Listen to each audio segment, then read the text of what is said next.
Hello and welcome to tonight's Careers Insight alumni panel at the University of Exeter. It's so great to see you all here this evening. Lovely to see you. So, this session is all about hearing real stories from our graduates, how they went from school or college onto university and into their career journeys. You will have the opportunity to gain tips and advice as well as to ask the speakers questions yourselves. So, what we ask is that you please post your questions in the chat and we will do our best to answer as many of them as we can. We'll start with some questions from me as the host, and then we'll move to your questions in the chat. So please feel free to start adding those at any point. If you have a question, we'll get to them, as many of them as we can. If you're having any difficulties accessing the chat and you do have a question, you can feel free to use the raise hand function and we'll call on you to ask over the microphone if that's your only way of asking a question. It's no problem. Just a little note regarding any questions about entry requirements or grades.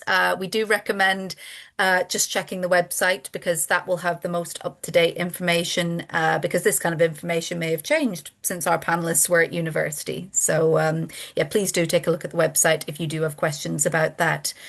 I will now introduce our brilliant panelists who have joined us today.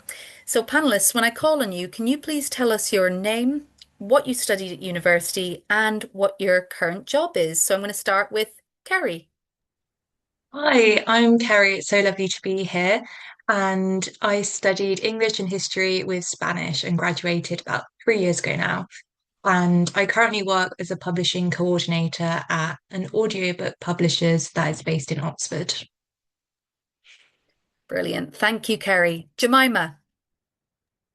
Hi everyone, it's really great to meet you. My name's Jemima and I studied English and graduated in 2022. So I've been in the workplace now for 3.5 years.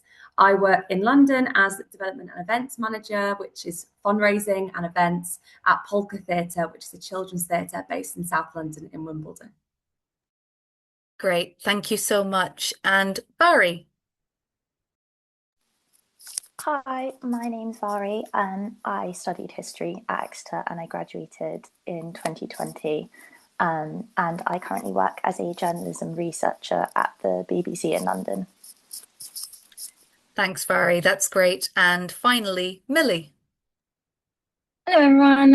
I'm Millie. I studied English at the University of Exeter, graduated in 2022, and I'm currently working as a digital marketing coordinator at the Harry Potter Studio Tour. I've been there about 3.5 years now.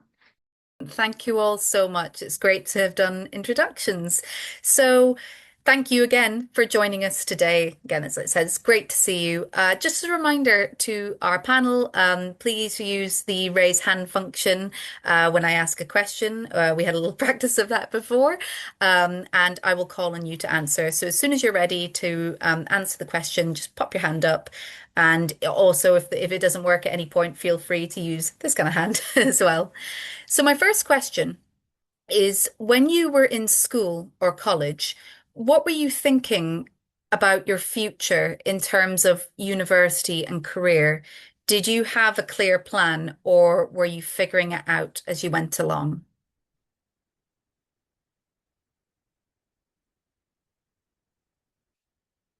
Kerry. I didn't have a clear plan at all. I think when I was younger, I was very much, I knew what I enjoyed doing, but I couldn't imagine doing a career in that field. I thought that I would have to work in an office and work in something nondescript that I didn't really enjoy just because that's what I'd seen from the adults around me. So I very much had it in my head that I'm going to go into economics or finance or something. And I think it was only really maybe around the time I was doing A levels and I loved reading. And my English teacher said to me, like, why don't you do English at uni? And I think so. I was like, yeah, I'll do that. But I didn't really have an idea, even when I went to uni, what job I'd end up in. And I think it was going to similar talks like this while I was at uni that then made me think, oh, I could have a career in publishing, I can have a career in books. But it's very much a figure it out as I went kind of thing. That's great. Thank you so much, Kerry. And it's so true that when you're going through like thinking, what do I want to do? And you think it's one thing and then you end up finding out, oh, actually, this other thing may be for me, which so that's wonderful to hear. Thank you. Jemima. I'm muted. I'm unmuted now. I was quite similar to Kerry, actually. I really wasn't too sure what my kind of career or end goal was as such. I loved theatre and performing and drama in school, and really enjoyed art and creative writing. And for me, I felt that the only kind of careers that I was aware of that were both theatre were either on the stage or performing, or the kind of stage management or putting on a show that way. I wasn't really too sure what those careers in the arts looked like, but I knew that that was kind of my favorite thing to do growing up. That's what my hobbies were. I also was kind of really considering the route of whether I wanted to go for drama school to pursue that direct acting route, or whether I wanted to then go to university and study the subjects that I really love and knew that I was passionate about from my GCSEs to then starting my A levels. I decided that I wanted to study at university. I did really enjoy school, and I loved the subjects that I was studying. So I decided to go down that route. To begin with, I was actually studying English and drama, but then decided after my first year at Exeter that, well, I got FOMO. There were too many great modules that I decided I wanted to do the English side, and then I could do the drama societies alongside that, which there were loads of at Exeter. So yeah, I think it was through trying different things, and I also took part in the career mentor scheme at Exeter, which might come up again later, but that was something that really helped me identify different pathways and avenues within theatre and the arts, which is ultimately how I came into fundraising and understanding what else is out there. Thanks so much, Jemima. I was in a very similar boat to you, actually. I again, the being very torn between, for me, it was like English drama and film, and in the end, I think I compromised. I found a good. I wouldn't say it was quite compromised. It was more like where you find what you want, which is I ended up doing English, did a lot of film modules, got involved in drama societies, and then ended up doing theatre for my master's degree. So it just all works out, doesn't it? In the end. Yeah, absolutely. Yeah. Thank you. Thanks, Jemima. Millie. So I am quite similar actually in that I also don't think I necessarily had a clear vision of what I wanted to do whilst I was studying at school. Again, when I picked my university degree, it was kind of just based on what I'd really enjoyed learning about previously. I'd always really enjoyed English, always loved reading. But I don't think it was necessarily chosen with a career in mind. I just wanted to learn more about it. So obviously studied that at university, and even going through university, I think a few different career options kind of cropped up here and there. So I considered publishing for a little while, actually did a publishing module. Journalism was another thing I considered. So I actually joined the Exposé, so the newspaper. I was part of the online newspaper team for that. And I also did a publishing module. And it was actually through that that I kind of got to know the digital landscape a little bit more. So sort of using the systems to upload articles and things like that. And through the publishing module that I did, got a bit of an insight into the world of marketing and sort of maybe a different industry, but how marketing kind of works. But it wasn't really until after graduating when I really sort of considered my options and looked at what I'd really enjoyed and decided that this was a route I sort of wanted to consider, and ended up where I am now. So yeah. Thanks, Millie. And yeah, that's totally good advice already about like joining the student newspaper and getting involved in all these extracurriculars. I'm sure it'll come up later as well. But yeah, thank you. Thank you so much, Millie. And Vari. Yeah, I think I'm the same as everyone else. I didn't know when I was applying to university, or even when I was there, what I wanted to do longer term. I knew what subjects I had enjoyed studying at school, and I knew I wanted to carry on. But I really didn't have any idea of what career I wanted to do afterwards. I think doing history, everyone tells you your options are kind of the main option all my friends were talking about was doing a law conversion. And I considered that for a bit. But yeah, I didn't really had no idea until like Millie after university. I did some work experience at my local paper in between my second and third year, and that was what made me first think about journalism. But it didn't feel like something, kind of like Kerry said, it didn't feel like something I could necessarily pursue. But I graduated in 2020, so in COVID, which gave me, in a weird way, a bit of a longer time to think about what I wanted to do. And then, yeah, it was really after graduation that I started thinking about pursuing a career in journalism and heading down that path. Thanks, Vari. Thank you. And that's really interesting to hear about your work experience as well. I'm sure that attendees are going to be really curious to hear about that. So thank you. Thanks to all of you for your brilliant answers to the first question. It's been really interesting to hear about your journeys and your thoughts at that point. I'm going to go on to question two. I'm just going to bring it up in front of me. So, yeah, this is the natural next step, which is, can you talk us through your journey from going to university to what you're doing now in your career? Barry. Yeah, so as I said, I graduated in COVID, which made me maybe a bit different to everyone else on the panel. Um, and at first, I just did an admin office job for the first year, but that gave me a chance to really think about what I wanted to do. And I hated my office admin job, so it kind of cleared up for me that that wasn't where my future was. But the main thing that I did was try and get as much work experience as I could. So I did a week's work experience in a law firm, didn't like that. And then more and more, I just tried to pick up work experience at my local newspaper and the online version, and just kind of went from there, really. And then when I decided I had got enough of a sense of what I wanted to do, I'd saved up money while I was working, and I applied to an NCTJ course, which is like the vocational sort of masters for journalism. And I moved to London, did that, and then, yeah, it was a couple of months after that that I managed to get my first job at the BBC. And I've been there ever since, I think 3 and a bit years now. Thanks, Vari. That's really interesting to hear. And I'll move on to Kerry. So I think while I was at uni, I made an effort to join societies and join different clubs. And one of the societies I was part of was the publishing press, or I guess the university publishing house down in Cornwall. And I loved doing that so much. I was editor in chief, and we did different magazine publications. And I was thinking, okay, maybe I want to go down this route, but I wasn't sure at that point. I still didn't know, like, how do you get into publishing? How does that work? And it was just before I graduated that I said I went to a talk like this, and I heard from other people working in publishing. And I thought, that sounds really interesting. Like, getting to actually work in books, that's a thing.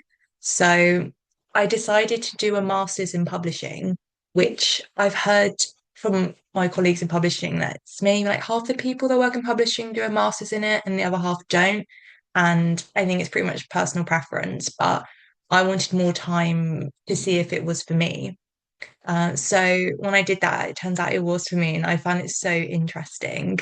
And I had an internship working for a publishing place in London, and absolutely loved that, and just getting to talk to people about books all day. And I thought, I can't believe this is an actual job.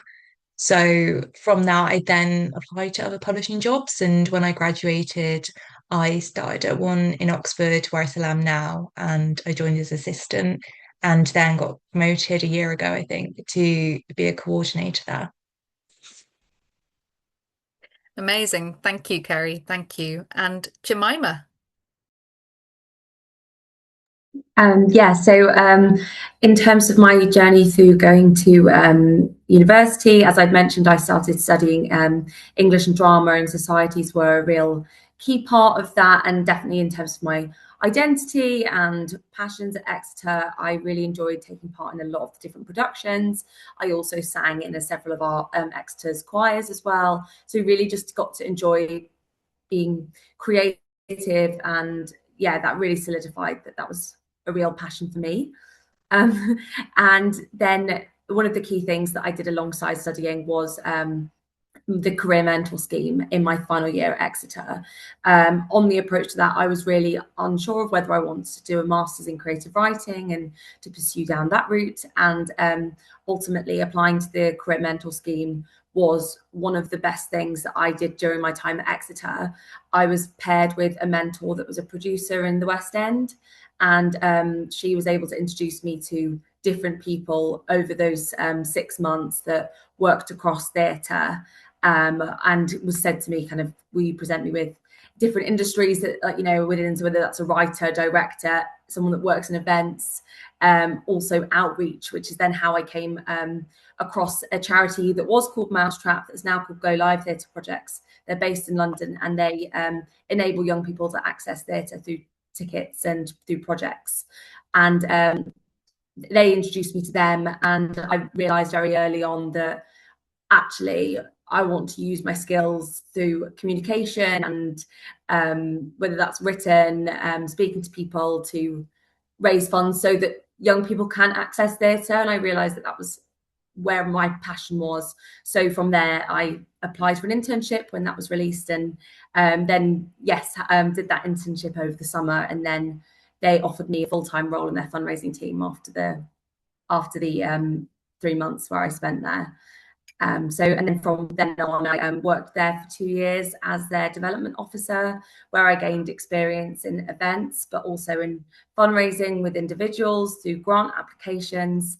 And then after 2 years, moved to Polka Theatre, where I am now as their development and events manager. Thanks, Jemima. It's also exciting hearing about your journeys. Honestly, I'm just thinking like, oh, sounds brilliant. Thank you. And finally, Millie. So yeah, as I mentioned before, I didn't necessarily have like a really clear vision of exactly what career I wanted to go into, but I just knew bits and pieces around what I'd enjoyed and had a rough idea of potential sort of pathways I could go down. So when I finished university, I'd actually moved away to Exeter for university, so the logical step was to move back home. And I kind of looked for more local jobs there. I kind of wanted just to gain some office experience, admin experience, and sort of grow my portfolio in that sense and sort of those soft skills. So I actually ended up getting a job in a company back home. It was actually a recruitment company, and I ended up doing like talent coordinating, so conducting interviews and things like that. But as part of that job, I was also overseeing the company's social media and helping out with their website, so like job posting but also updating it, making sure the content was really relevant, and that I really enjoyed. So I actually spoke to my managers in that company and sort of mentioned that was something I was really enjoying. They were keen to do more of it, so I actually ended up moving into a role there that was specific to being like a marketing assistant.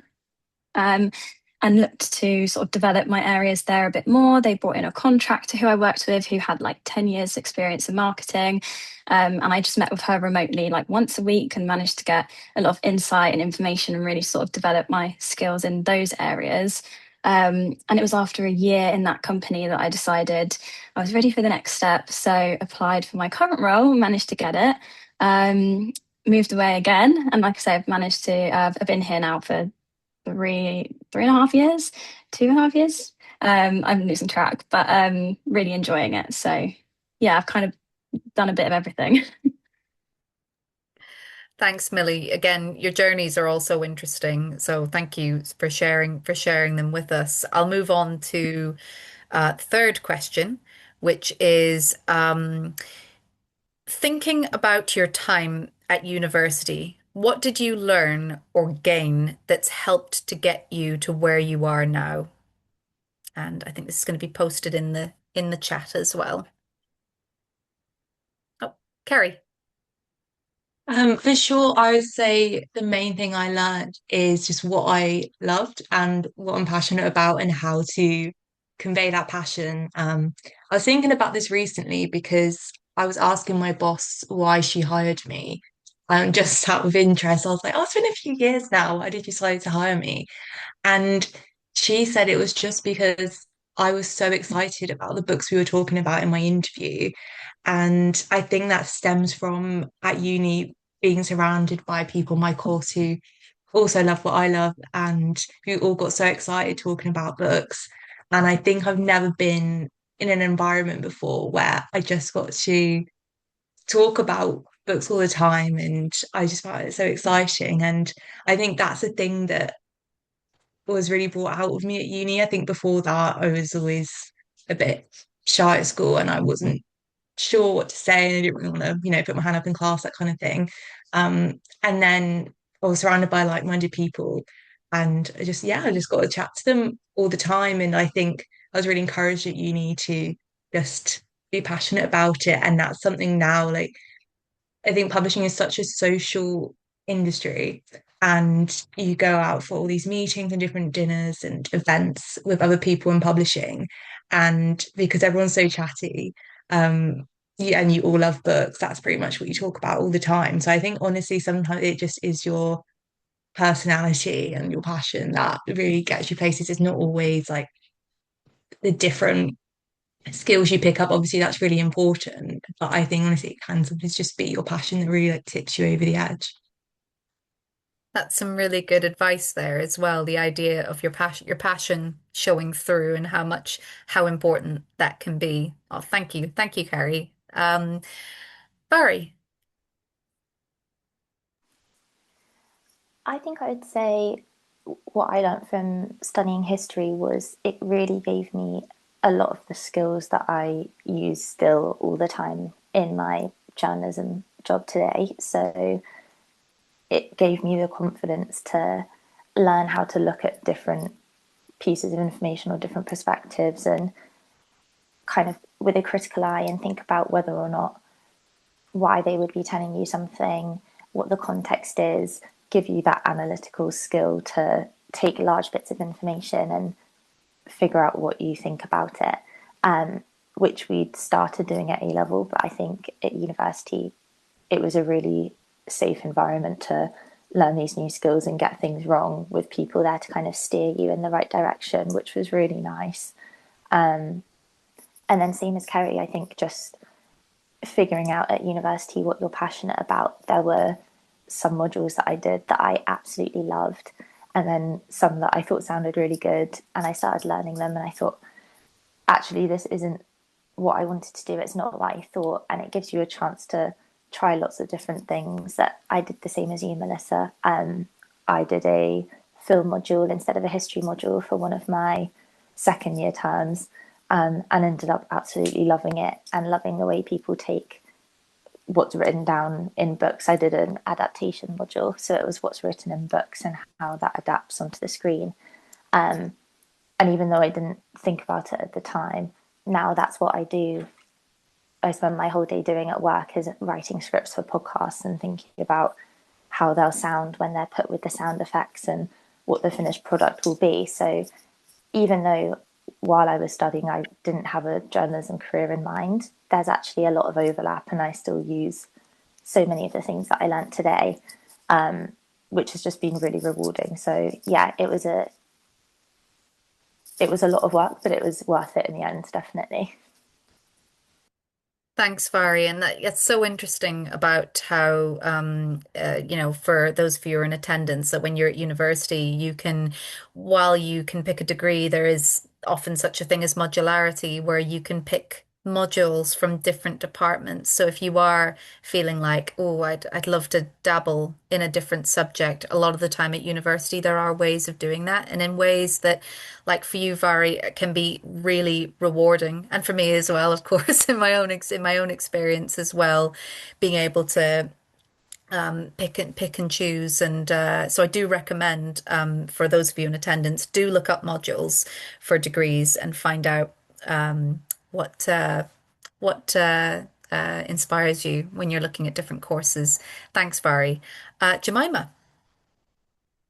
Yeah, I completely agree with Kerry about passion. I think that going to university and studying something and just being surrounded by like-minded people is one of the best things, because in seminars, when you're discussing something, it's so interesting the way that, you know, people have that different perspectives can challenge you, the way in which you can articulate and form an opinion in a way that's different to when you're kind of studying in school and told this is how you approach this kind of question.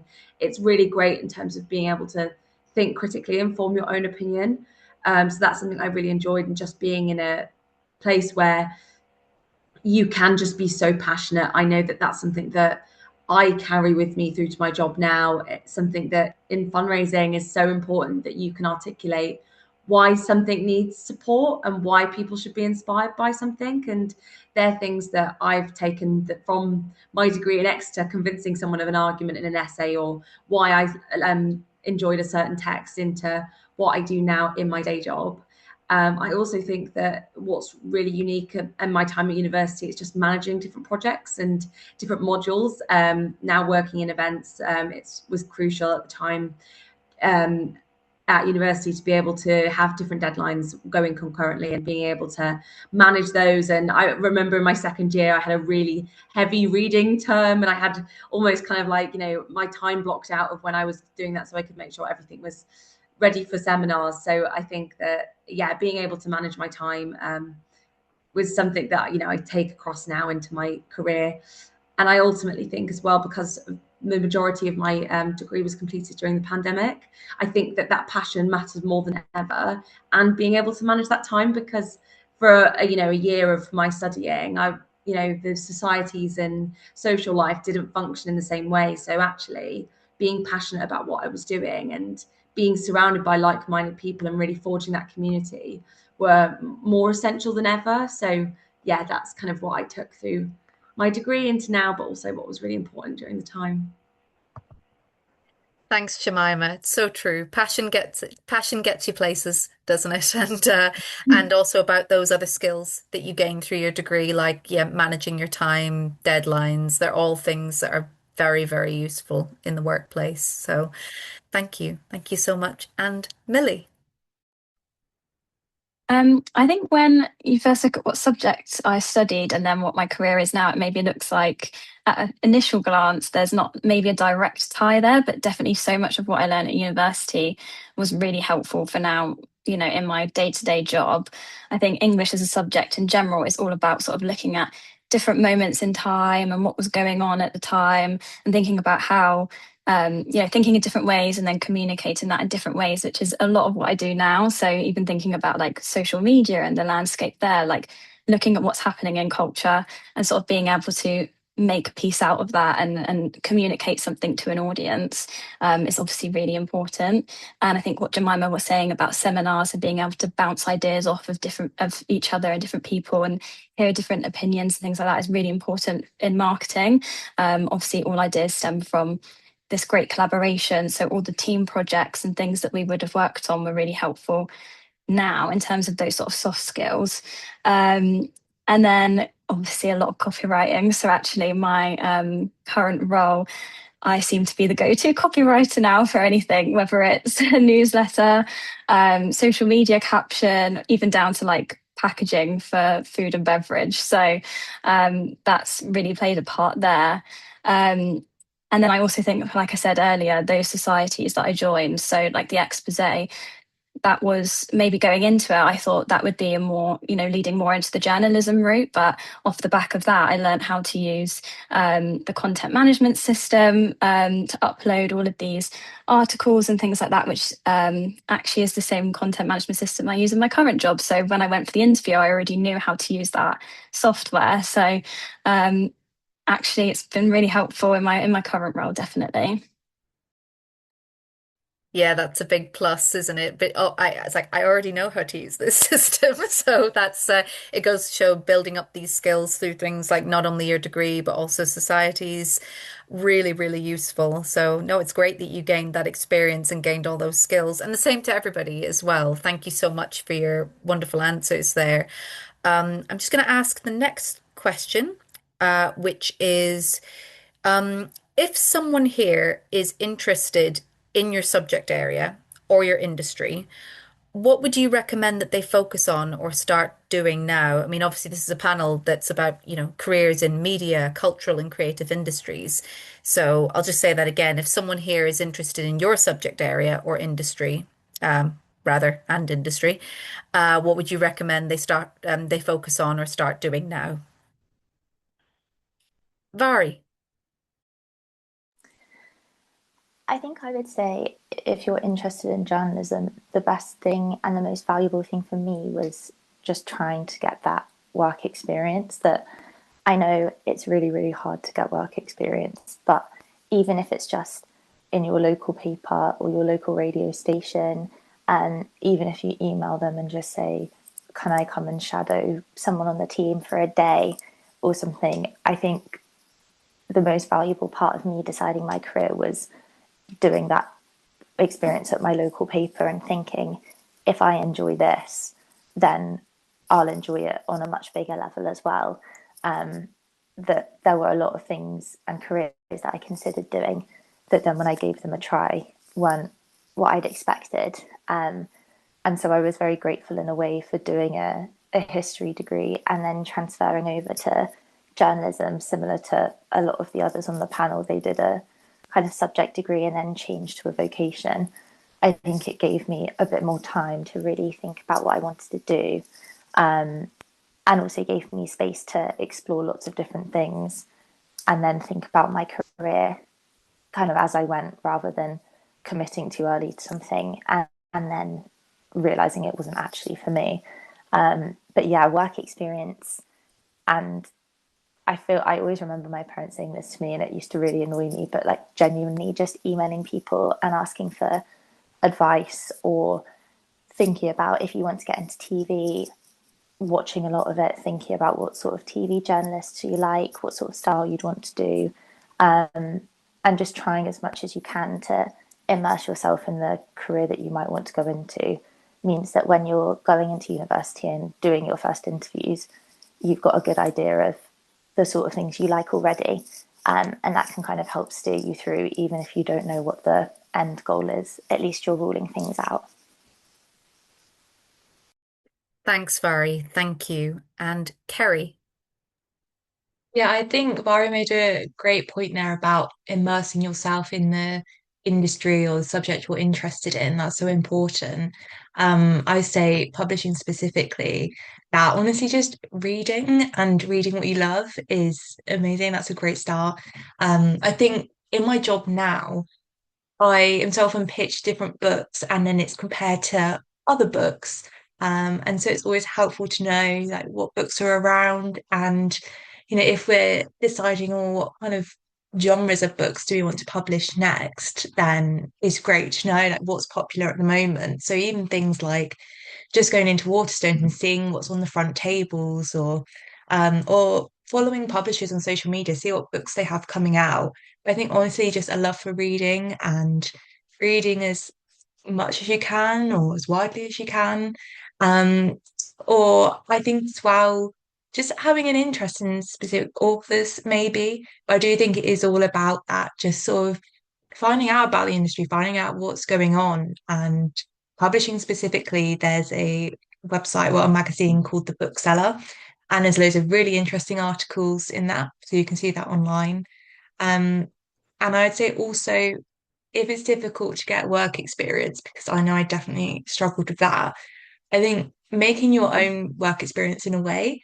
So, for instance, I started my own podcast, which I know is like a bit cliche. That's what a lot of people do now.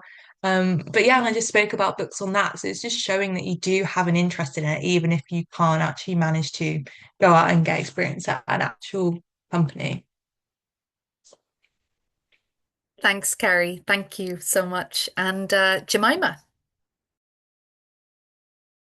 Yes, I think that straight away I thought Vari had such a great point about reaching out to people. I found that when I was in my final year at university, I met with quite a few people over coffee, some that were set up by my career mentor, but some that they then introduced me to other people or people that I reached out to on LinkedIn. So I definitely think it's a great idea to think about people who are currently working in the jobs that you'd be interested to hear more about, because more often than not, people are very generous with their time and are willing to speak to you about what you're interested in. I think with the arts, there are so many different jobs that aren't the kind of the conventional on stage, off stage roles. So I definitely think finding ways to kind of discover what those would be and what you'd be interested in are really, really valuable. I know that there are, and I know these are mainly London based, but I believe they are either free or online. But Masterclass is a charity for young people to be able to, I think it's up to 25 to be honest, but for free tickets and events to access in the arts, but also Theatrecraft, which is in London, but I think they moved online, is for people at university age or still in school that are wanting to get into the arts. It used to be hosted at the Royal Opera House, but I think they moved it online, and you can meet with people who are working in the arts. Most venues and organisations have a presence at Theatrecraft, so you can talk to them about how to get involved, whether that's at drama schools or whether that's in an agent or whether that is with some of the bigger venues themselves. So I definitely recommend looking at Theatrecraft or things like that. But also I think with the arts, I think it comes back to passion, which we've said earlier. I know Kerry touched on it with reading as well. I think being able to engage with things. I know that with theatre in particular, there are barriers to accessing that, but finding free and local things that you can engage with. I know that a lot of things are uploaded onto like YouTube, for example. The National Theatre has just streamed the importance of being earnest for free for anyone to access. So I think it's just finding ways in which you can engage with arts and culture and really just developing and nurturing that passion, because I don't think you need to be right now thinking, gosh, I must get this internship and this work experience. Like, just enjoying what you're passionate about, and then later down the line when you are in the position where you really want to start thinking about it, then there are loads of resources and speaking to people that you can then pursue. But yeah, I think to begin with, definitely just enjoying what you're passionate in. Thanks, Jemima. Thank you. I'm loving all this advice from all of you. It's great. Thank you. Millie. I would definitely say if you've got a specific subject area you're interested in, just definitely hone your passions and skills in that area. Because I think if you take every opportunity you can, you'll probably end up gaining a load more skills that maybe you didn't even realize you'd have by the end of it. I mean, that's what I did going into the shoot newspaper and doing this publishing module. It was just stuff that I was interested in that maybe didn't lead to the direct route I thought it would, but I ended up gaining all these other skills anyway. And then I think for like marketing specifically, if you're interested in that area, definitely just stay up to date with what's going on sort of in the current landscape. Obviously a lot's changing, and it always is changing, and that's the whole point of marketing. So make sure you're staying up to date with the news, get on social media. I think social media is probably one of the most accessible entry points. So gaining any experience you can, just getting involved in and understanding the platforms, maybe try creating some content, anything that you can share if you're going for an interview, or just showing you have an awareness of how things work is really, really useful. And then any soft skills you can sort of develop, so which you'll mostly probably do for university anyway. So I know, as Jemima was saying, sort of all this project management and organization is really important. So yeah, that would be my top advice, really. Thanks, Millie. And as I said before, thank you, everyone. It's been really great hearing your advice on what your recommendations are in terms of what our attendees could be thinking about, and like talking about things like resources, and like there are a lot of free resources out there. That was really interesting to hear. Again, great. So I think what we're going to do, we've just gone past 6:40 now. It's now 6:42. So what I think we're going to do is we're going to have a 5-minute screen break where myself and the panelists will just switch off our screens for 5 minutes. During that time, those of you who are watching, feel free to have a walk around, grab a glass of water or something, whatever you'd like to do. But very importantly as well, if you could please, those of you who are watching, if you have questions that you want to ask after the break, we're going to start answering questions from you, from those of you who are in this call, in this meeting. So please do post your questions during the break, and we will do our best to get through as many of them as possible. So yeah, get thinking now, pop them in the chat. It's now 6:43, so what we'll do is we'll break for 5 minutes and we'll come back at 6:40. Just doing my maths, 6:48, 6:48. So we'll see you in 5 minutes. Have a lovely break. Welcome back, everyone. Hope you had a really lovely 5 minute break. What we're going to do now is we are going to take some questions from the chat. I can already see some questions have started coming in, so do keep them coming and we'll get through as many of them as we can. But I'll just go from the top.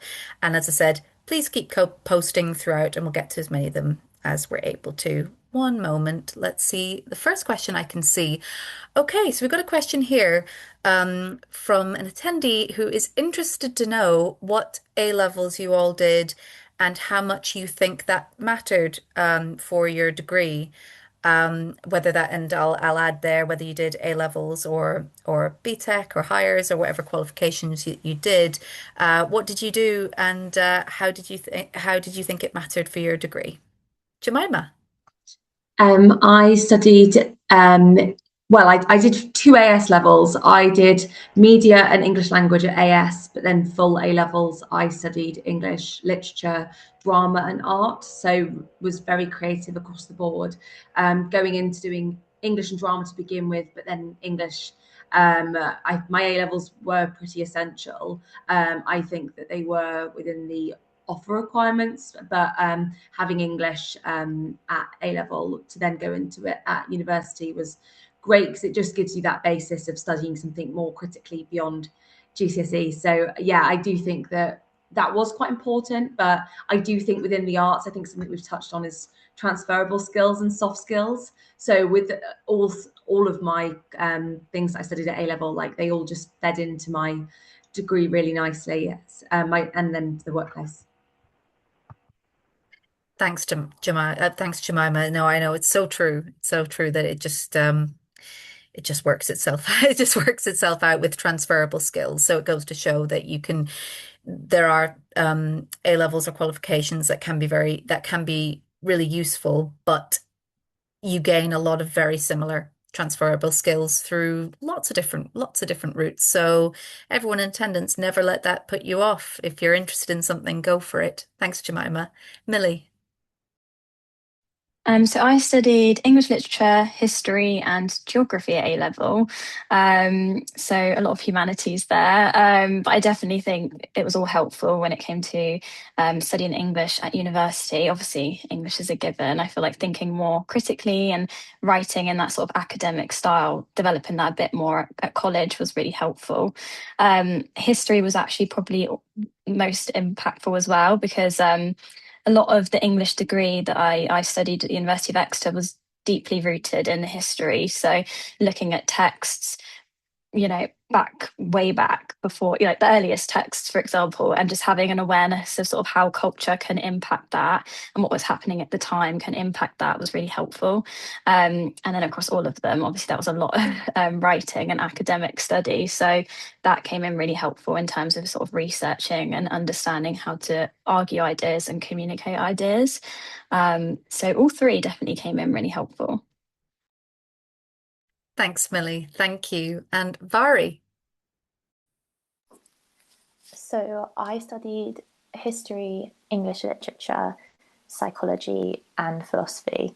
And I think, same as Millie and Jemima, what I would say was that by choosing, when I chose my A levels, I didn't know what I wanted to do at university. But I think just by choosing subjects that you like, it helps you kind of narrow down over time into what you want to do. So they all, even though I ended up studying history, the English and psychology and philosophy taught me a lot about like the different ways to write. So even though they were all humanities, they all had different writing styles in our essays, and we approached all of the content in a different way that I think it kind of rounded out my writing style in a way that if I'd known maybe in advance I was just going to do history, I wouldn't have had those sort of extra skills and different ways of looking at things. So English taught me how to analyze language in a more creative way than I probably would have.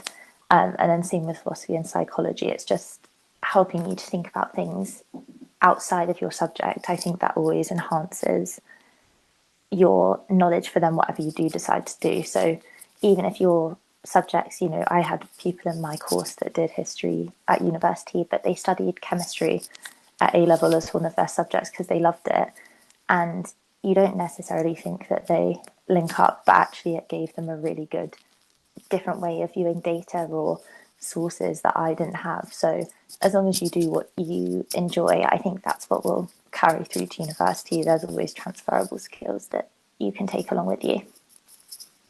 Yeah, no, thanks, Fari. It's true that a lot of like you can meet a lot of people who've come from like a diversity of background in terms of what A levels or various qualifications that they've done, but you find it just brings a lot of different things to the table, and in that sense that there is no right or wrong approach. So thank you. And Kerry. I'd say if, for instance, you ended up doing English at uni, it would make sense to do English A level.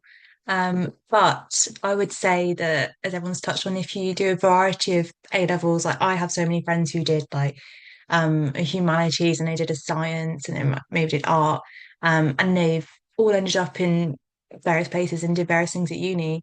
And I mean, in my industry now, you would expect maybe people in publishing did English at uni, but actually a lot of them did maybe like geography or like business.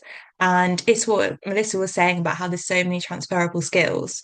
So I honestly think it's not like when you pick your A levels, you're locked in now. It's like, oh, I've chosen English and now I have to do English at uni and then I have to work in publishing. It's definitely not be all and end all. I think that's what I was worried about when I was picking my A levels. And I thought, am I deciding my career now?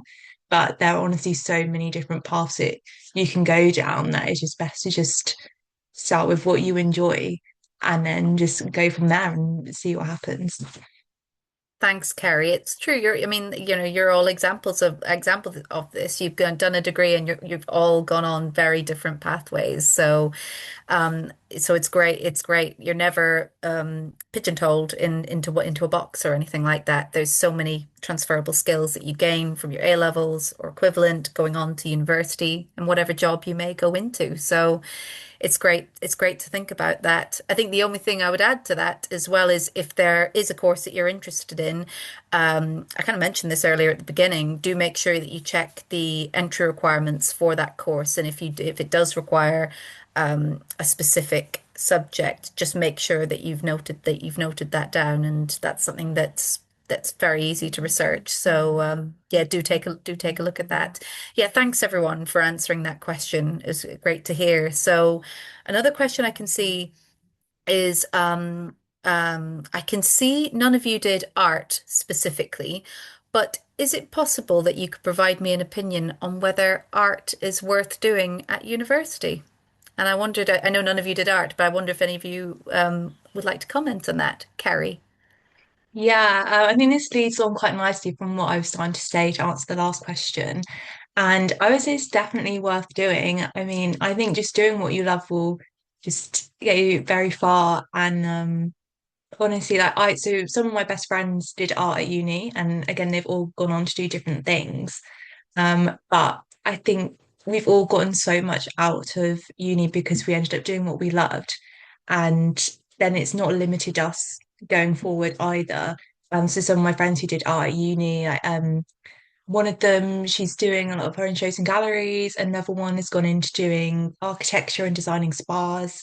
Another one's gone on to go and work more corporately and just doing business and doing marketing.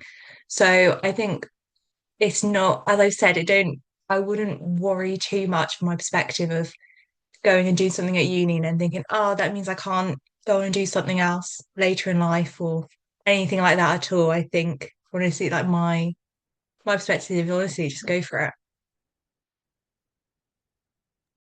Thanks, Kerry. Thank you. That was a great answer. Millie. Yeah, I was just going to echo that actually, and just say I think it's definitely, as I mentioned earlier, worth sort of pursuing what you're passionate about. Um, but I also think university obviously a really good opportunity outside of your subject, also like, you know, pick up new skills and develop in different areas. So like looking at different societies, if you've got other interests, so you're sort of expanding into those, picking up the resources that are available to you. So I definitely think whilst your subjects obviously, you know, that's what you're going to be studying, it's definitely worth thinking about what you enjoy and what you're passionate about. Outside of that, there are all these other opportunities to also develop even further and think about different areas that maybe aren't even tied to your subject at all. So there's definitely a lot of opportunity to develop in different ways. Oh, it's so true. Thank you. Thanks, Millie. Jemima. Yeah, I completely agree with what everyone's just said. I think that it's definitely worth pursuing. I think the course at Exeter, I think, is art history, but there are also other various art courses. But I had friends that similarly that studied across those that have entered a vast different variety of industries. And alongside, depending on the practical nature of those kind of courses, you are still building up that same level of soft skills, whether that's critically writing about, I know with art history, it's critically writing about pieces or time periods within art as well. So those skills that you will pick up can be adapted and used across industries, whether that is within the arts or whether that then does span into something broader. And yeah, as everybody's already said, I think that you're not necessarily shoehorning yourself into one direction by studying, something that you're passionate about. I think that that will come across and shine. However you choose to, pursue that, but definitely go for it if that's what you're interested in. Thanks, Jemima. Thank you. And Fari. Yeah, I think I just echo what everyone else has said about. I think I remember when I was choosing what university to go to and what course to do, it felt like it is a really big decision, but it felt like a decision where you have to get it right. This is your kind of one chance, and that's it. But actually, I think as long as you're pursuing something that you want to do and you're always moving closer to what you enjoy, like as long as every step forward is closer to what you'd like, I think the main thing for me is coming out of university and still there are so many jobs out there in the world that I didn't even know existed when I was applying to university, that the more you go through life and the more you start your job and then you move sideways, everyone I speak to, no one has a kind of linear career path, that as long as you're pursuing something that you like and you think doing art could sustain you for those 3 years, then as everyone says, you're going to get those transferable skills. And you never know, one day that might be what sets you apart from another applicant when you're applying for your dream job, because it's that proof of passion from ages ago that you didn't think was relevant at the time, but it could come back and be really useful.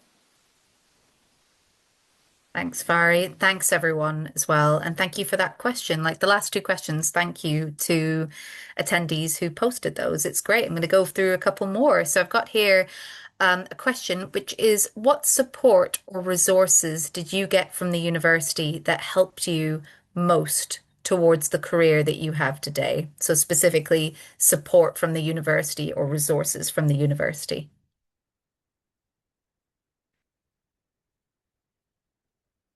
Jemima. So I had some really fantastic seminar leaders. My dissertation supervisor was also really fantastic.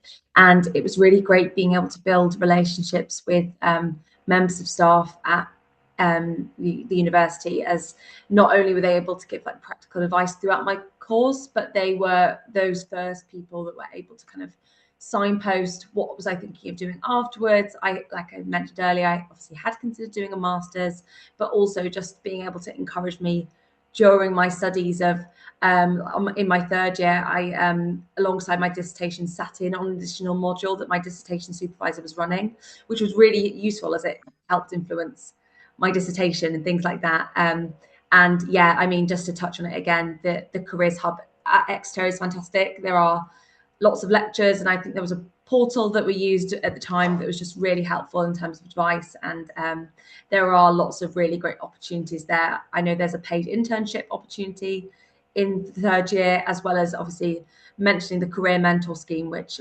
really is just it was absolutely invaluable for me in my career. So I think there are so many opportunities at Exeter in terms of to set you up for your career, but I think it's about being proactive and asking about those, and listening to the people that are around you, so that you can find and navigate those to make the most of it, so that you can jump into a career and help kind of forge your path with what you're thinking of doing. Thanks, Jemima. Yeah, it's true. Being proactive, it can be a big part of finding success at university and just going for it. So that's some really good advice. Thank you. Vari. Yeah, definitely. Just to echo Jemima, I think being proactive is so important, that there are so many opportunities available that I think, looking back, there are things that I would have done or made the most of that I maybe didn't. Like, I didn't use the careers hub, and hearing Jemima talk about it, I'm like, that sounds fab. Definitely should have done that. But even just things like within your degree, being able to do those module swaps with different degrees. I think being able to take a language on the side of your degree, or do things like a year abroad or a year in industry, all of those kind of extra add-ons and shifts that you can do to your core degree make such a difference. And some of those things, a lot of my friends who did year in industries, for example, they then got jobs with that company outside of after they graduated. So, or even if they didn't, they had a mentor scheme because of that then kind of helped them get through the kind of initial graduation stage of applying for jobs and getting interviews. So I think just making the most of what's there for you, whether that's staff who are really helpful, and if you find someone who teaches a course that you love, you can speak to them about it. There's so much information and resources available that it's definitely worth making the most of it. It seems quite scary at the time, but even if you're not sure what you want to do, just asking for that help and exploring things is always worth it, because it might just be the little thing that helps you unlock the career that you end up really enjoying. Thanks, Vari. It's reminded me actually that there are things like there are a lot of opportunities like study abroad, like work abroad, or year in industry, and we also have like the language center as well at Exeter. So if you're thinking that you wanted to do a language but you didn't necessarily want to do it as a degree, there are lots of opportunities to do a language while you're studying. So these are things that are always worth looking at now. Also, a little tip I'll give as well, if you're interested in doing like study abroad or work abroad, we do recommend that when you apply to university, that you actually just, even if you're thinking about it, it is better to just apply for that course with study abroad in the title, for instance, because you can always decide later on if actually, oh no, actually, I don't want to go study abroad after all. But a little advice I'd give is if you're thinking about it, add it on. So thanks, Vari. Thank you. Millie. Yeah, I also made use of, I don't know if it was the Careers Hub, but I was definitely in contact with someone who, towards the end of sort of coming nearer to graduation, I was in contact with them to sort of get some feedback on my CV and cover letters. That was really helpful when it came to applying for roles and sort of understanding how I could better myself in that way. And I also think university gives you so many contacts, which are really helpful. So, as an example, like through my publishing module, which I did in my final year, the seminar leader that I had for that, who also I think oversaw the module, had obviously previously been working in that industry. So they have a lot of contacts that are available to you and can give you lots of advice about moving into different areas. It was through that I think someone that seminar leader had known had reached out and had a few internships opening up. So I was able to do an online internship whilst I was studying, which was really helpful. So there are just lots of different ways you can get experience and contacts, which is super helpful. Thanks, Millie. It goes to show networking is really important, and that's really interesting as well that you had an online internship while you were studying as well. That's something you can all think about in the audience. See if that's something that could be possible for you. And Kerry. Yeah, I found the careers team really helpful at Career Zone, and it was great. They looked at my CV and gave me tips. But also it was really useful in when I left university, I still had access to that. I'm not sure how long you have it for after uni, but I found it really invaluable. I think definitely for a couple of years. Yeah, I think it's Um, I think it's 3 years, I think, yeah, but I'd have to check. I'd have very, to check that. I'll fact check yeah. it and see. Yeah, that was really useful. And also I'd just say there are so many talks and events put on by different societies while you're at uni, and the university itself puts on different events and talks. So that's great to go along to if they're career specific. Like I've mentioned before that I went to some that were similar to this, like working in publishing, and there were people who were in that career that were talking about that. But also just lots of really interesting talks about different subjects, just to give you an idea of other things you might be interested in or want to go in. So there's definitely always lots going on. Thanks, Kerry. I had a very quick Google while you were speaking there, and yes, it is. I fact checked. It is 3 years Oh, after you amazing. graduate. Yeah. So yeah, thank you so much. Thanks everyone for your answers. A question I can see here in the chat is, how could I get work experience in marketing as a year 12 student? Millie.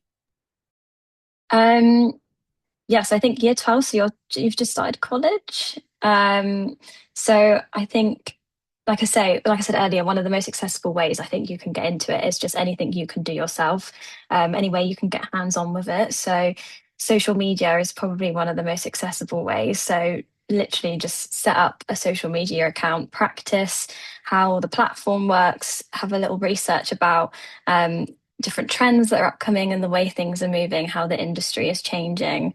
I think even down to like playing around with TikTok and understanding how you can edit content in the app, or using Instagram, how can you add text to something, um, that sort of thing. Maybe play around with Instagram highlights just to get an understanding of like what's possible in different platforms.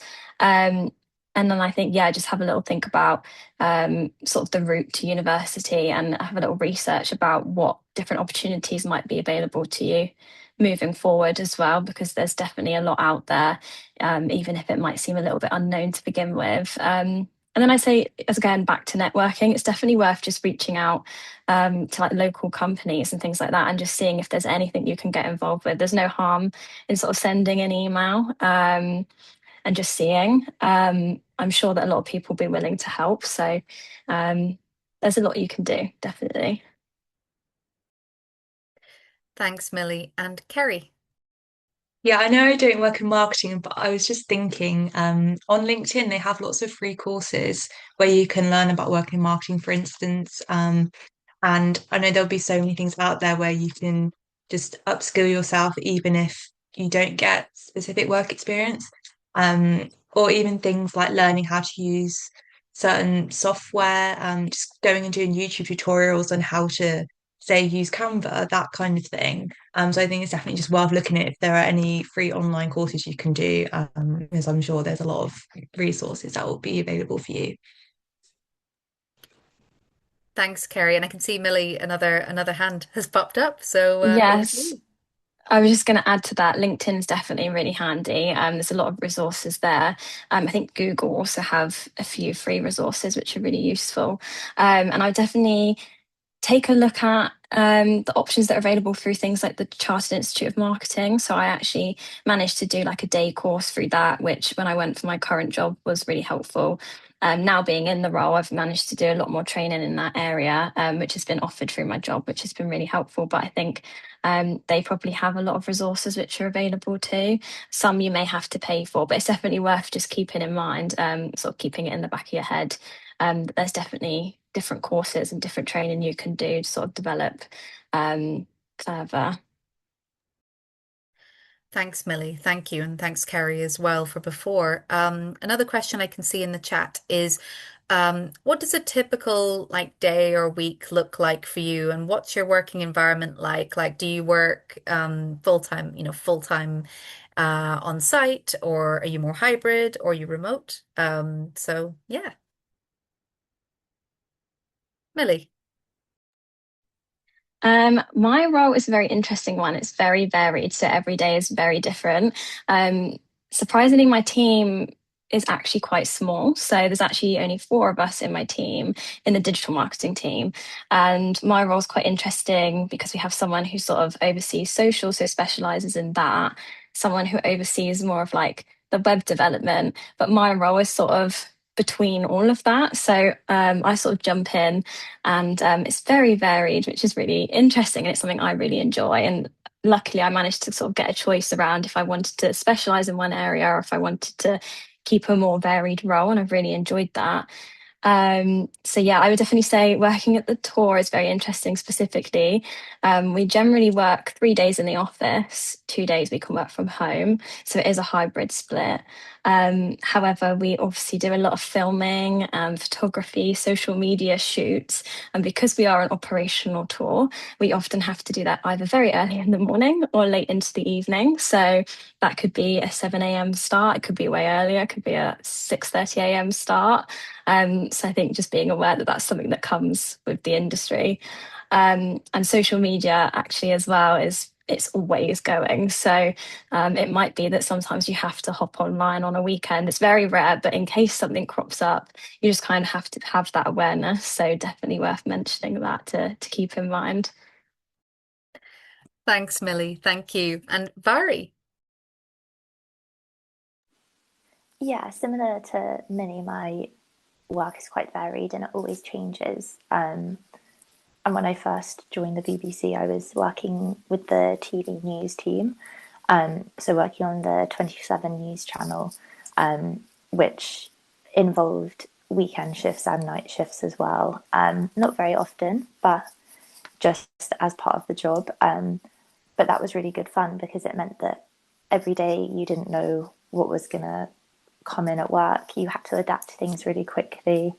It could be very stressful, but it was a very kind of fast paced, like active, reactive environment that I actually really loved. And it always felt really satisfying at the end of a long day to have felt like you've been a part of something a lot bigger than yourself, which I loved.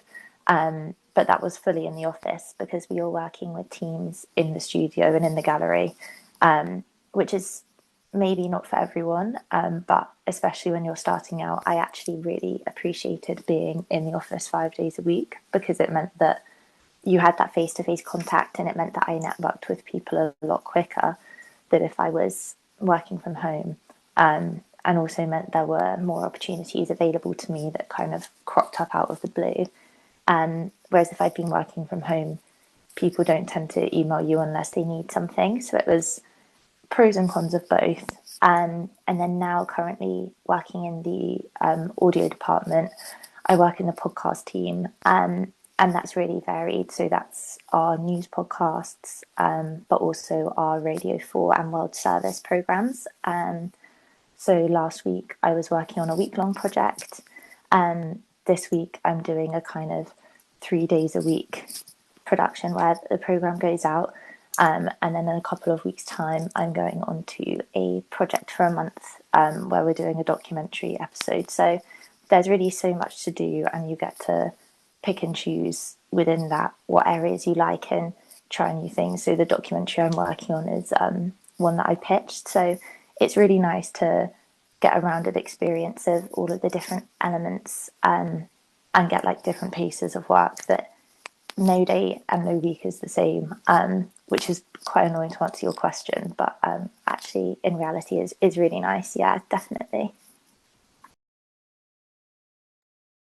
Not at all. That was really interesting to hear about. And it goes to show, like, hearing about different work patterns. I mean, that's something that's developed more and more in a post-COVID or post-pandemic world as well, is that a lot more workforces and organizations are, maybe going more hybrid or more remote. Some are a bit more on site. So that's something that you can all think about who are in attendance today, like when you're looking for jobs and is finding like what works well for you and what are you it's another angle to look at when you're looking for work in the future.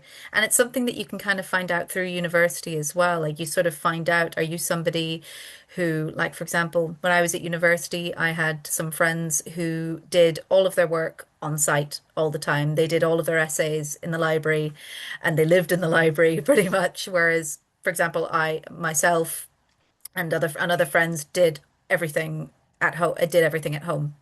Did all their essays. Did all their essays at home. But some people prefer to have that separation. Some people like working from home. So that's something you can all think about as well. Kerry. So I work in the office pretty much every day, which is just personal preference, especially because we have a lot of bakers in the office. So I like being in. It's nice. But I'm in contact with lots of other publishers, and most of them are hybrid now, I would say. But my day to day, I would describe in a very short way is reading books and deciding if we'd like to turn them into an audiobook. So say if like Penguin have a book coming out next year, then they might contact us and say, "Oh, would you like to read this book? And do you think you want to do the audiobook of it?" And then we might have a read and say, "Yeah, this is a great book. We definitely want to do it." And then we'll record it and put it out to Audible, etc. for them. So that's the main bulk of my job.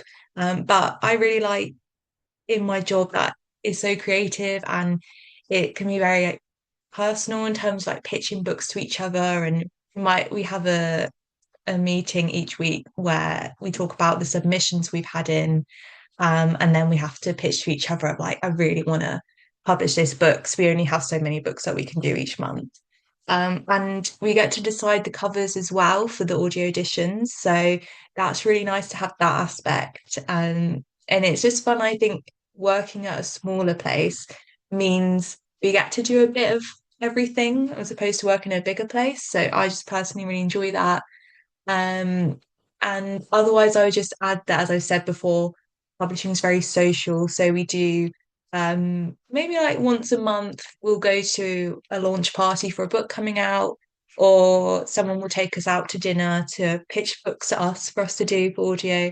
And actually, a couple of weeks ago was London Book Fair, which is the biggest event in the publishing calendar. So um, it's not actually how it sounds. It's not really like open to the public for people to go and just buy books. Not like how when you have book fairs come around to school.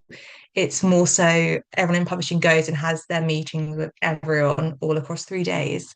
Um, so yeah, so there's a lot of meetings, a lot of socializing, but ultimately a lot of reading and just a love for books. Thanks, Kerry. Thank you so much. And Jemima. Yeah, similarly, my work week and work day is really varied.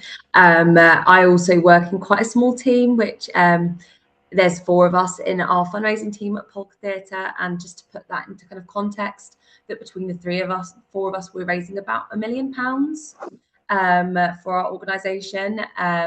So there is a lot of kind of everybody doing different things all at once. So for me, that might be bringing a donor to come and see a show that we've put on, or it might be taking them to see a workshop in schools, and or it might be calling someone to really understand why they support us as an organisation, and really, or writing to them to say thank you.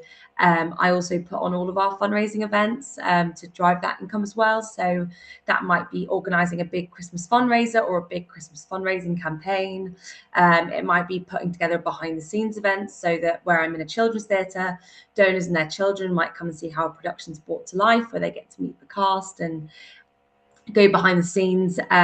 It might also be putting together quarterly supporters newsletters, reviewing larger budgets, or just shaping the fundraising strategy over that year so that we can make sure that we're hitting our targets. So really, with the work that I do as well, where the arts and funding is sometimes it's harder to come by than ever before. So it's being quite creative and thinking outside of the box and problem solving as well, which I quite enjoy. But really, the same kind of skills are used on every day, whether that's communicating, whether that's by speaking to people, whether that's writing something down. It's that problem solving, event management on a larger scale, but also being in a team where, you know, everybody loves theatre, everybody loves the arts. I know with like Kerry with publishing, everyone's speaking about books. Similarly, working in a theatre, that's all we speak about as well. And it's a really nice opportunity to, work in a theatre like that, but also be behind the scenes to ensure that, you know, the work's created and that, young people can access theatre. So it's very rewarding.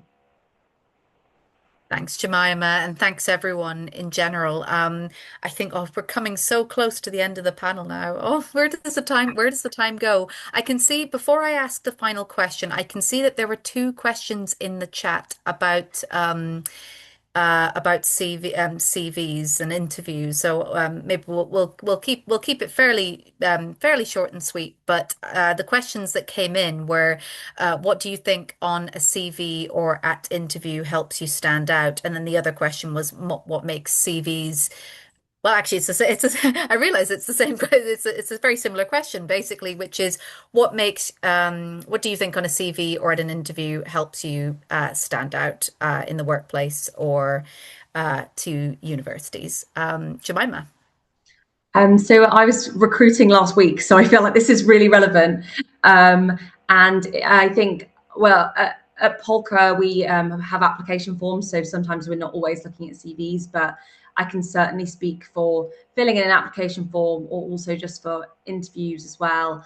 And I think particularly with the rise of AI, individual voice and hearing your own personality and passion come across, I think it is increasingly difficult, especially with entry level roles, to really break into an industry. And we saw, you know, a lot of different applications that I read mainly by myself or within the team. So I think it's being able to, in those cover letters, just really demonstrate your passion and trying to really, as well as obviously hitting all the job description points, just why you really want this job and why that company, like tailoring everything you do as much as you can, just so that you stand out. And I think people that can demonstrate why they are connected with their own values or passion to the organization and really bringing that to life were people that we wanted to see in the interview room. And then once again, answering the questions really concisely, clearly, you know, a way where you can really demonstrate to the point that answers their question, but shows your own passion as well, would be my biggest tips. Thanks so much, Jemima. And Vari. Yeah, I'd say similar. I think demonstrating that you have experience in whatever you're trying to apply for, even if it's not direct experience, but it's similar, drawing on that to show that you've put work in to develop your skill set towards whatever you're hoping to do is a massive plus. And also then exactly what Jemima said, I think it's passion. I think it's answering the question of why are you a good fit for the job, but also why do you want that job, or why do you want to work at that specific place? That so many jobs have so many applicants now that I know how long it takes to do a job application, but if it's a job that you really care about, taking the time to research the company, if it's in journalism, put in an example of a piece of journalism they've done recently that you loved and why you loved it, and just kind of thinking about what you can bring to that role and what you can learn from that company that makes you a good fit. I think they just want to know that you've taken the time to apply to them with purpose, especially with, as Jemima was saying, the AI kind of scanning the first level of applications, making yourself stand out is what counts. Even though it takes more time, it pays off. And then as soon as you've got your way in, you can then just kind of build from there and keep developing. But the more you write, the better you'll get. The first one applications I did were absolutely rubbish. So even though it takes time, just working on developing them, it means that in the long run, you're saving yourself time and energy in the future. Thanks so much, Vari. Millie. Yeah, I definitely agree with that in terms of like any experience you can sort of show, whether it's in an interview or on your CV is really helpful. Anything you can add to sort of build your portfolio.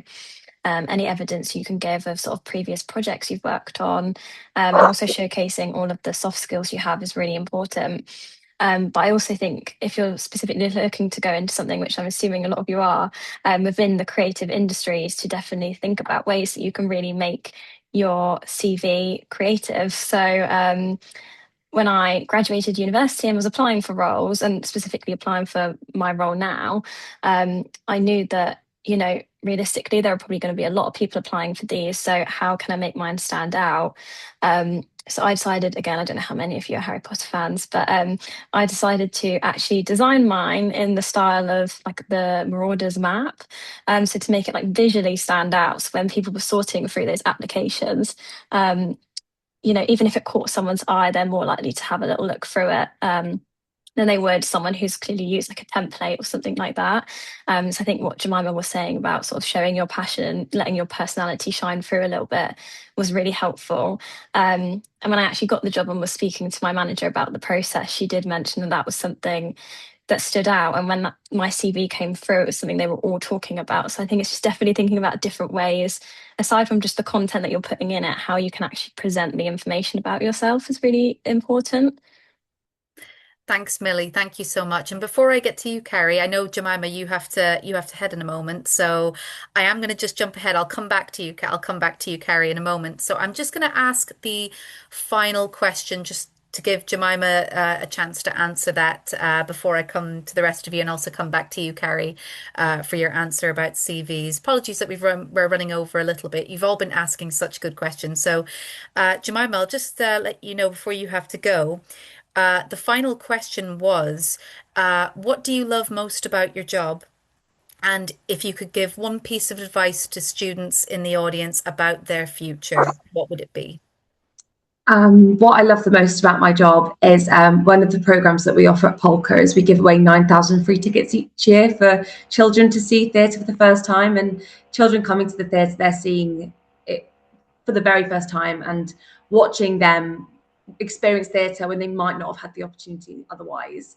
And the joy in the room and hearing them scream as the lights go down, and the way their faces light up is one of the most rewarding things about my job. And it's why I do the work that I do, because I benefit so much from the arts and through accessing opportunities as a young person. So being able to do that is the most rewarding thing of my job. And my job essentially is just to be able to be the conduit to people that give, and to inspire them and to feel as passionately as I do. So that's by far the best thing about my job.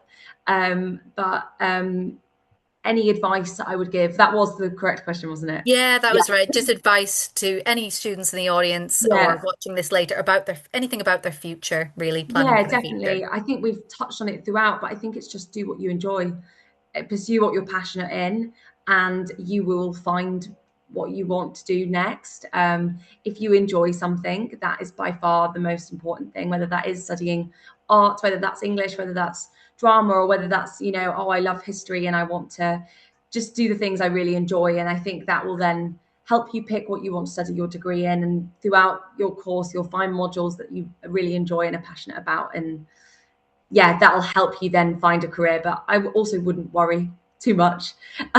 There's no pressure to decide now and to feel like you need to commit to one thing. It's fine to change your minds. It's fine to try things, and that's not for you. And then you can, just take things one step at a time. And then, that's my advice, really. Thanks, Jemima. Thank you. And if you have to jump off at any point, no problem at all. It's been great having you as a panelist. So thank you. Well, I will leave now, but thanks so much, everyone. Thanks, Jemima. Thank you. Bye. Bye.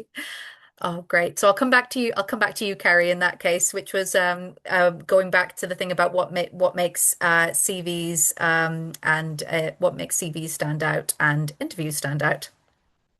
Yeah, I would say I think it's okay because everyone covered the most important things anyway. The only thing I'd add to that is just by the time you get to interview stage, someone told me that pretty much probably if you're at the interview, you can do the job, you can all do the job. So I think honestly just back yourself.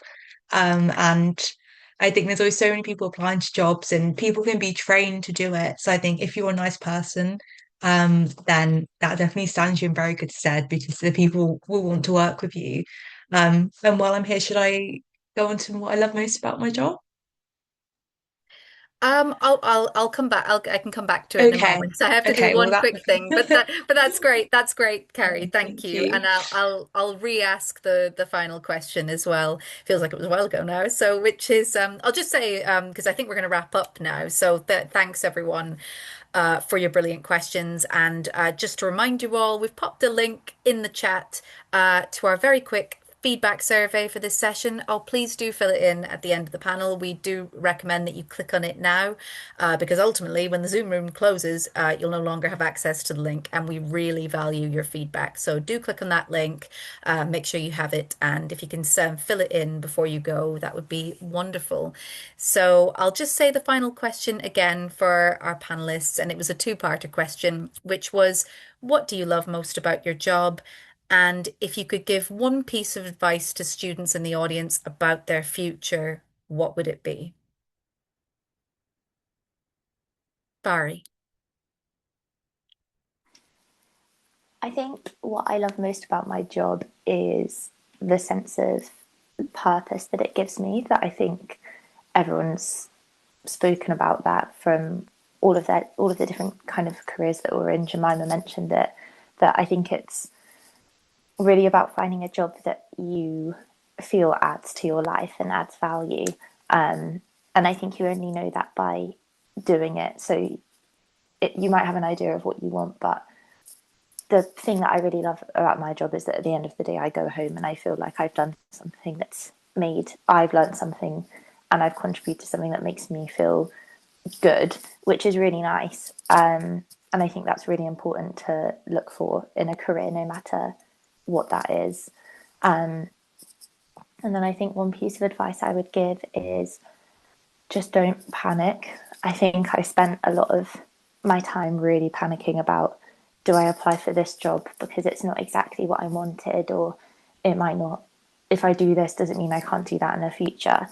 And actually, the further into my career I've got, everyone I've spoken to who's senior to me, or no matter what career sector they're in, I don't think I've ever met anyone who has kind of like a straightforward linear path of, I studied this, then I went straight into this job, and I've just progressed up the ladder neatly ever since. Everyone takes kind of detours and side turns, and that's how you end up getting to the job in the end that you really love, that you wouldn't have even known about in the first place. So, yeah, I think as long as you are always moving towards doing something you enjoy and that makes you feel good, then that's all you can really ask for. And yeah, just try your best, but don't spend too much time panicking about it, because it will happen, especially if you're going for something that you care about and you enjoy.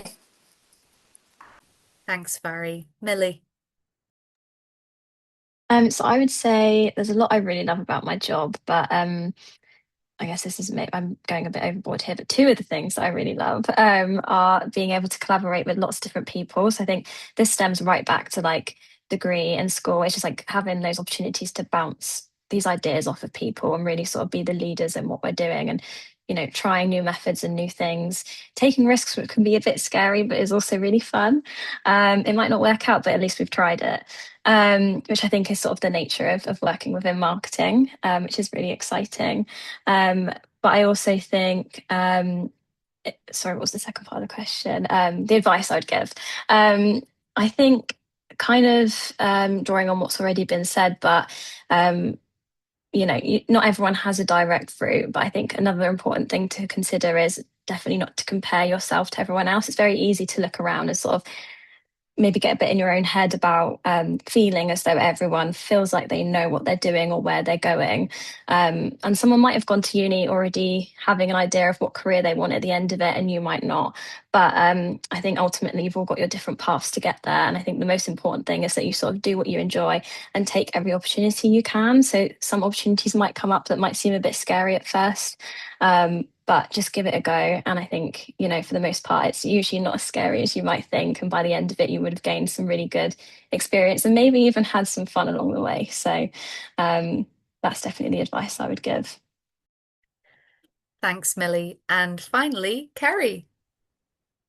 I'll try and keep it short and sweet, but I think to echo what I've said before, a thing I love most about my job is something I'm actually interested in. And if I wasn't working in this industry, I'd still be reading outside of my job all the time. So that makes it a joy to go into work. And for advice, a practical tip, Creative Access is a website that has lots of great resources, just information about getting into creative industries. So definitely check that out. And as everyone said, just go with your heart and do what you enjoy and it will fall into place. Thank you. Thanks so much, Kerry. I think that's a perfect way to wrap up. So thank you so much, panelists. Thank you, attendees. So it's been so wonderful hearing your experiences. And again, thank you for sharing them so openly. As I said before you go, students in the audience, please do submit the quick feedback survey, which is in the chat, and do click it through before it goes, because again, we really value your feedback. So yeah, once again, thank you so much to all of our panelists, everyone who supported us this evening. This has been wonderful. Just as a quick note, our Careers Insight series will be continuing tomorrow. We've got careers in business, finance, marketing, and entrepreneurship, and careers in healthcare, health sciences, and the NHS, although we got a little bit of marketing today, which was lovely. So yeah, I think that's everything. So yeah, thank you so much, panelists. Thank you, everyone. And hope you all have a lovely rest of your evening. Thank you, and goodbye for now.